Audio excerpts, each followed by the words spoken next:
Boys and girls, it's time to pop the virtual reality headset onto our face and jump into Project Cars. Now, this is the first video that we're making with the consumer Oculus Rift. After all that wait, here it is. I'm recording the audio from the microphone on the headset, so that should be interesting. I've set the gain volume to half of the headset, so we should get a good gauge of what the microphone quality is actually like on the Oculus Rift, which will be interesting to see because I don't know what it sounds like. We've got the simulator set up. I loaded this up before and got the T300, Thrustmaster T300, SH8 shifter, Clutchport V2 pedals, all working in the game. Of course, that's all attached to Simatech cockpit, so it should be nice and authentic. We're in a relatively reasonable driving position here. We've got the graphics set pretty high, and I thought it'd be interesting to try out asynchronous time warp, in that we can have the game running slower than the 90 Hz, but asynchronous time warp will fill in the gaps and hopefully stop us from throwing up all over our sim rig. So off we go to the Brands Hatch in the Formula C. It should be interesting. Okay. Lights off. And it's go, go, go. We'll just put our foot straight down there. Back end squirreling a little bit.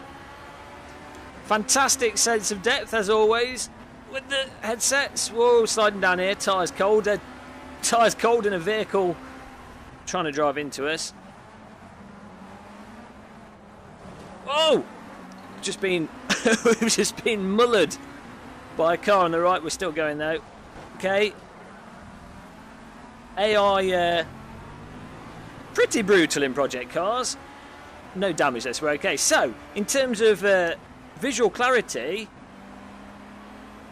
it seems that, you know, this is... What? That was close.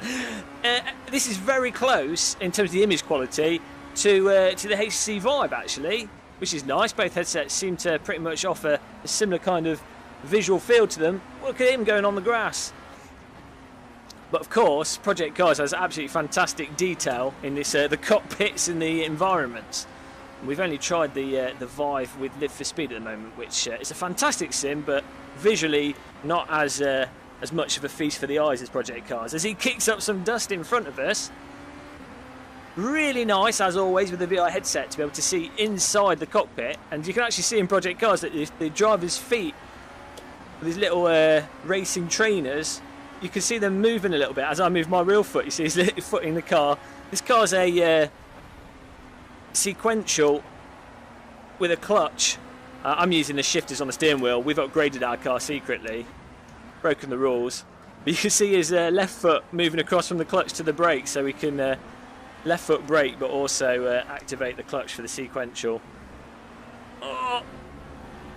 Okay, the force feedback's a little bit back to front for the curbing, but that's something we can tweak. Now, I've turned all the assists off, of course, and we've got the AI on 100%.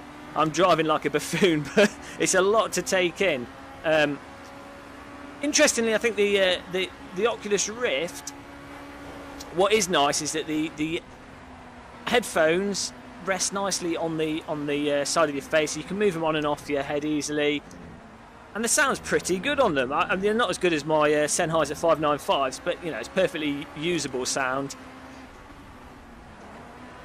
And a little bit more comfortable than using the HTC Vive earbuds. Until you get used to the HTC Vive earbuds, but you can, you pop this on your head, and they're already in the right place, and it's all done. I think visually, side by side with the Vive, because I have been going between the Vive and the Rift. The Rift seems to have a lot less brightness to it, a lot less contrast to it, and then marginally sharper display, but I mean it's so negligible.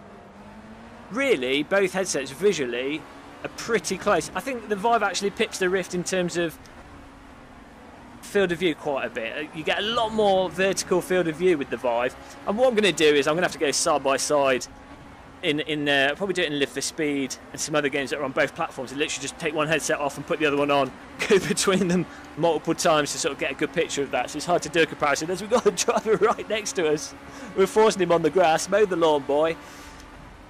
You get £3 pocket money for that.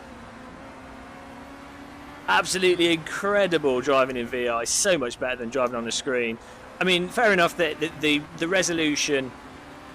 We're going backwards here. The AI's beating us. What's going on? Terrible driving by myself.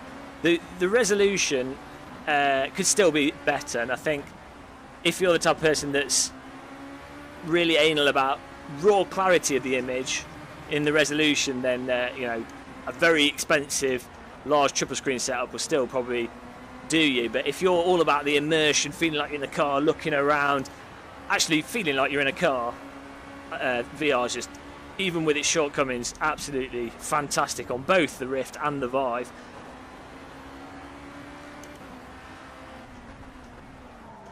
I'm genuinely surprised how well asynchronous time warp seems to be working. And for those of you that don't know, what that really does is, even if your game runs slower than the sort of 90 Hertz, it sort of puts in distortion to the image and keeps things looking to the end user as if things are running smooth. So even when the game stutters, it's smooth.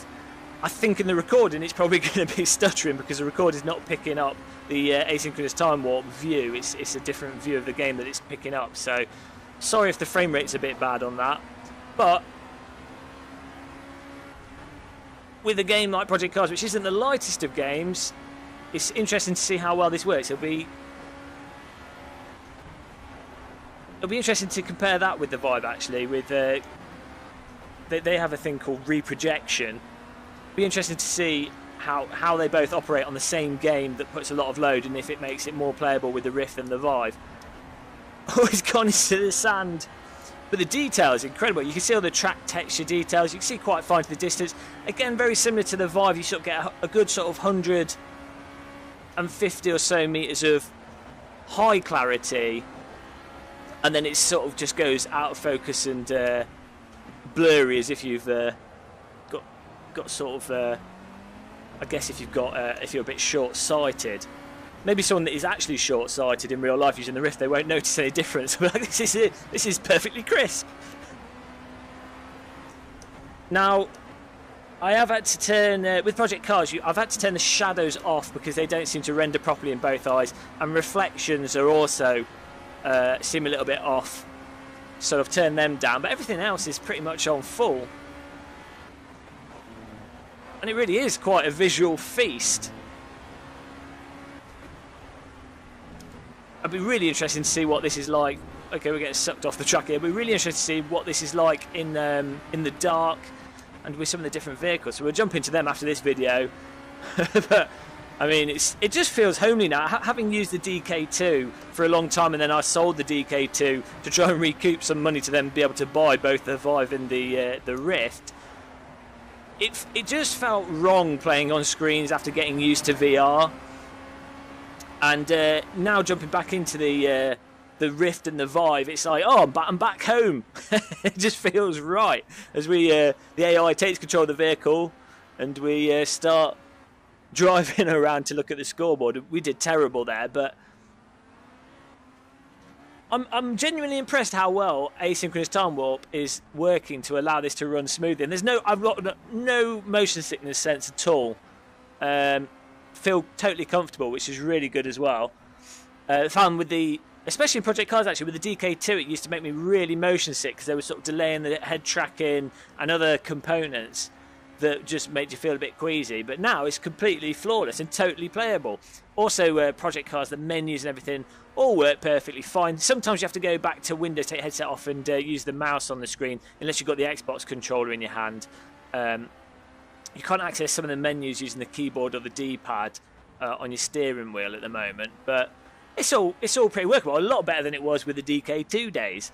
So that's an initial first impression of Project Cars. I'm going to go and do another video. I'm really excited to try more content out. This is fantastic. And actually, I need to check the audio quality as well, because I haven't done that. The audio might be absolutely garbage, in which case this video won't be uploaded. So we'll hope it's good. But off to the pits we go.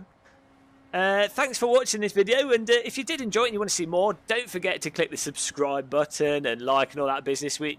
There's only 3 people that watch sim racing videos, so we need as many subscribers as possible to help things feel worthwhile outside of my own excitement. There's a helicopter spiralling out of control. So I'll see you in the next video we do.